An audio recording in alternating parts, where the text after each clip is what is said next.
Hello, welcome back to Inaudible, the podcast that's impossible to listen to. I'm still Kristian, and with me again is Rich. Say hello, Richard. Hello, Richard. Change it up this time. Is it Rich or Richard?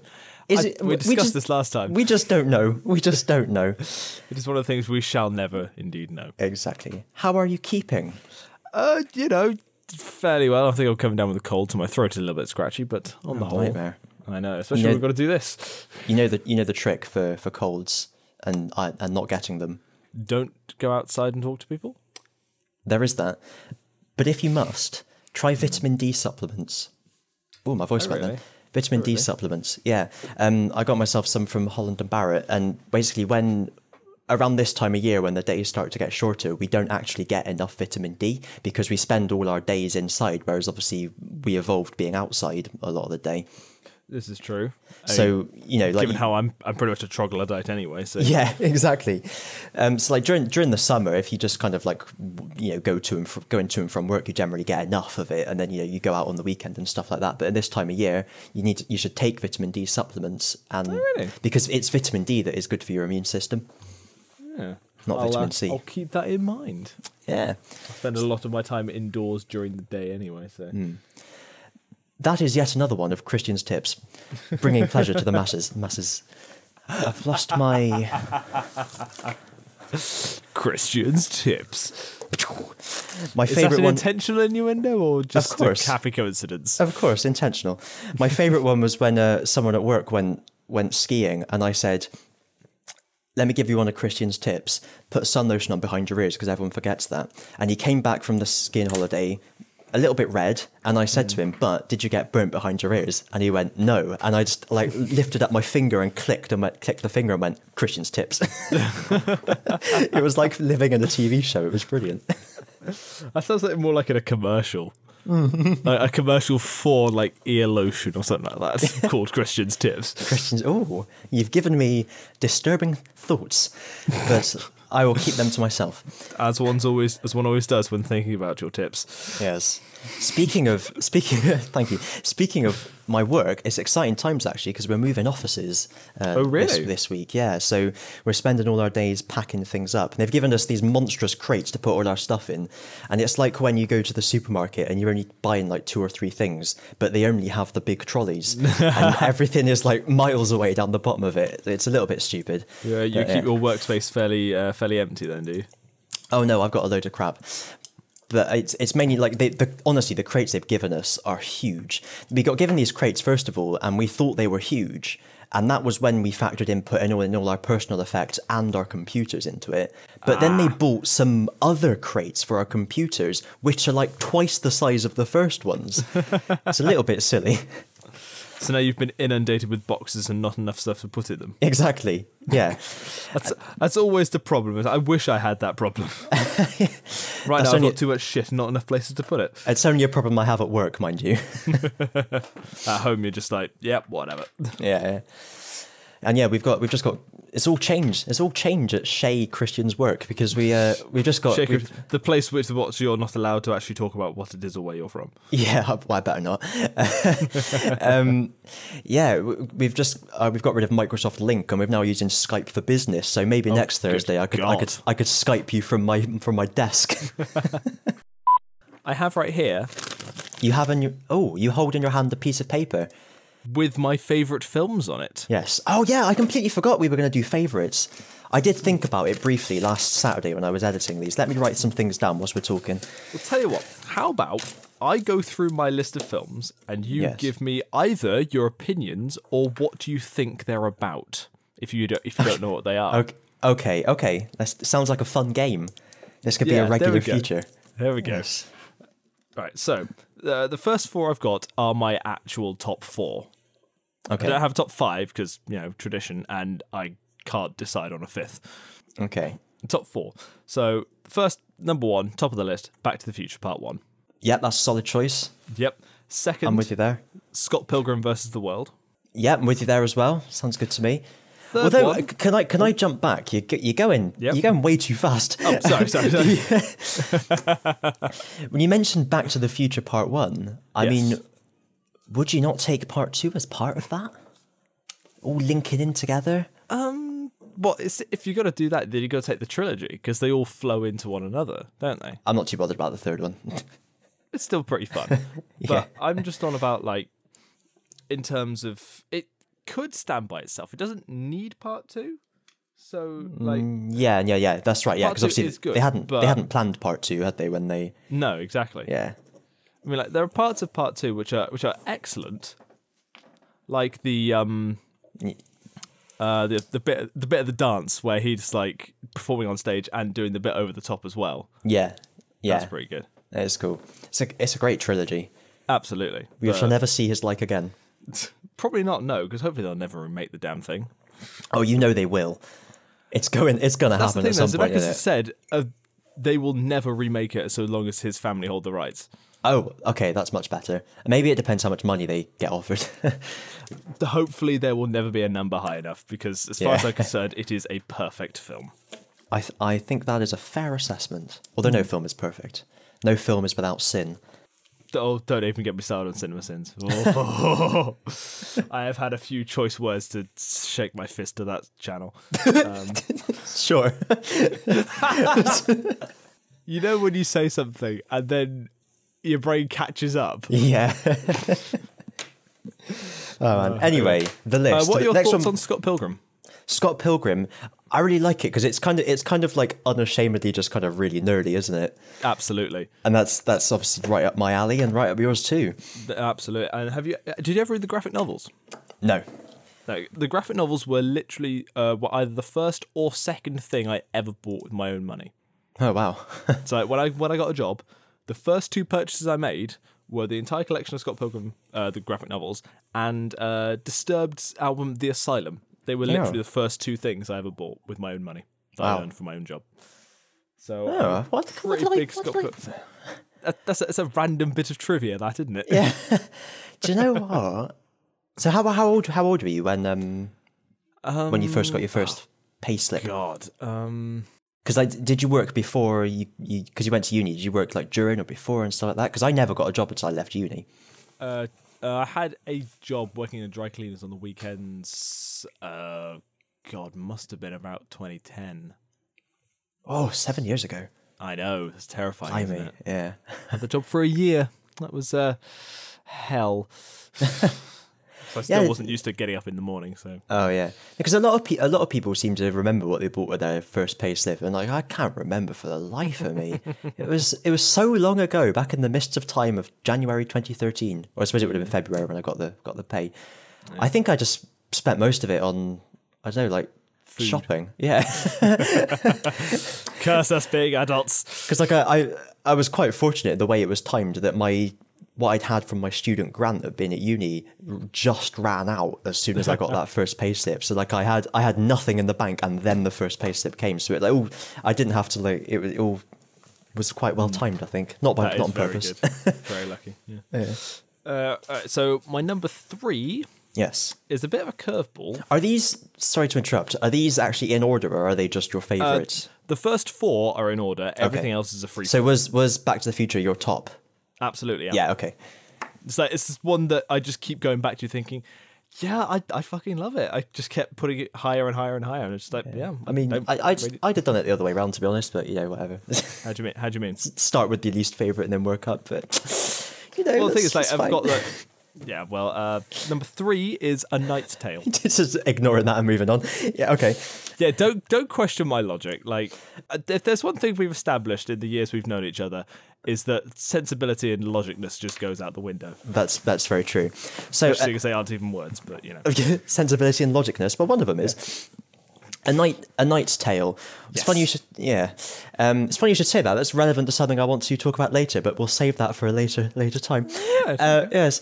So A Knight's Tale. Do you know it? Is that the one where a black man gets sent to the medieval era? No. Okay. What one's that then? Okay. Are you thinking of Robin Hood? No. No, there's definitely a film. Gets sent to the medieval It's like era. he's like a cup or something, and he gets sent back to King Arthur times. No. Or something like that. That's definitely a film. The only one I even vaguely know like that is A Kid in King Arthur's Court. No, where it's a not kid called that. travels back in time to No. King Arthur's court. It's King Arthur, so it's like fantasy medieval times. Sure. A Knight's Tale. Knight's Tale. Well, you've got my synopsis of what I thought it was. A Knight's Tale is Heath Ledger. Okay. Is a knight's assistant, if you will, whatever the fuck they're called. A squire. That's the one. And his knight dies from injuries and shitting himself, and it's up to him. Wasn't that how William the Conqueror died? Probably, I think. Or he fell from his horse or something. I'm sure there was something about shit in there. Anyway, sorry. It's up to, and he wants to become a knight. So his two best friends, who also were squires, set up to make him become a knight. Okay. So you've got Heath Ledger as William, the main dude. Yeah. You've also got Mark Addy, who is Robert Baratheon. Yes, I know. And Alan Tudyk, Wash from Firefly. Okay. And King Candy from Wreck-It Ralph, the Duke of Weselton in Frozen, Duke Weselton in Zootopia, K2SO. All right. Yeah, he's fucking awesome. And Paul Bettany, Jarvis, as Geoffrey Chaucer. Oh. Yeah. Random one to have in there. It is essentially Wash from Firefly, Robert Baratheon, and Jarvis teaching the Joker how to ride a horse. Yeah. Fair enough. Which I fucking love. It's such a good film. It's just ones that it makes you have a smile on your face the whole time you're watching it. Okay. That, and it's pretty bloody funny as well. So I know not of this film. No, it's very good. I'll have to lend it to you at some point. Yeah. It's probably not your kind of thing. Nah. Wow. Number 4. Yeah. Number 4 is A New Hope. Oh, yes. Good shout. Yeah. It's often overlooked on best film list or favorite film list, isn't it? Yeah, most people go even by people who say, "Oh yeah, I'm a big Star Wars fan," which I'd include myself in, and I'd never even considered putting a Star Wars film on the top 5.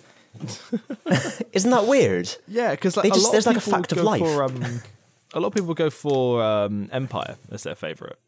Yeah, but there's something about the mysticism and the sense of adventure with Episode 4 that I just absolutely adore. Definitely, it's a perfect little story, and it was made as an homage to loads of different genres, wasn't it? Like westerns and like the old samurai films and all that. Yeah, what's that called? Dam Busters. That's the one. Yes. All those sorts of films, and it does fit together perfectly. And I would have said that Empire was my favorite, but I recently rewatched the trilogy again. But I found there's this I can't remember what they're called.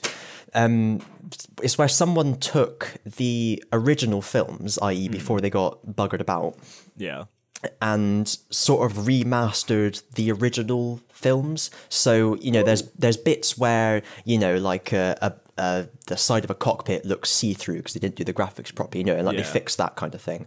But it's still all the models. They've just kind of cleaned it up and made it look great. I have to find out what it's called. Find that for me, please, because I really want to see it. That sounds amazing. Yeah, and so when I was rewatching A New Hope, I realised how good a film it was just on its own merit, and I'd never really considered it before. Yeah, because back in, I think it was December when Carrie Fisher died, which was absolutely tragic. But it was before Christmas, wasn't it, or just after? Yeah, because it was after Rogue One came out. So, but not long after. And I rewatched episode 4, 5, 6 again, just in honour. And my God, episode 4 is brilliant. Yeah, because it stands on its own, but it also serves a much larger purpose. Yeah, definitely. So good. Okay, I found it. It's called Harmy's Despecialized Edition. Harmy's Despecialized Edition. That's a Hotel Alpha Romeo Michael. Hang on, Hotel Alpha Romeo. Michael Yankee apostrophe Sierra. There we go. Harmy's Despecialized Edition. Yes. It's quite bad because you're spelling Hotel Alpha, and I was actually about to spell out hotel. Yes, and I'd recommend that to all the folks at home as well. Absolutely, I'll definitely see if I can find that.